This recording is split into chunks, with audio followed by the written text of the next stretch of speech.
പശ്ചിമേഷ്യൻ യുദ്ധം അവസാനിപ്പിക്കുന്നതിനുള്ള അന്തിമ കരാറിലെ പ്രധാന ഉപാധികളിൽ ഇറാനും അമേരിക്കയും തമ്മിൽ കല്ലുകടി തുടരുന്നതായി റിപ്പോർട്ട്.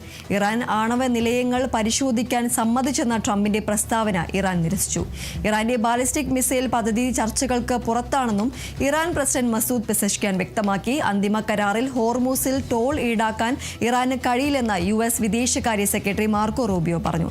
എന്നാൽ ഇറാന്റെ ആണവ കേന്ദ്രങ്ങൾ പരിശോധിക്കുമെന്ന ആണവോർജ്ജ ഏജൻസി തലവൻ റഫേൽ ഗ്രോസി അറിയിച്ചു. അതിനിടെ താൽക്കാലിക കരാർ നിലവിൽ വന്നതോടെ ഇറാന് കൂടുതൽ ഇളവുകൾ അമേരിക്ക പ്രഖ്യാപിച്ചു. ഇറാൻ എണ്ണയ്ക്കുള്ള ഉപരോധം അമേരിക്ക 2 മാസത്തേക്ക് നീട്ടി.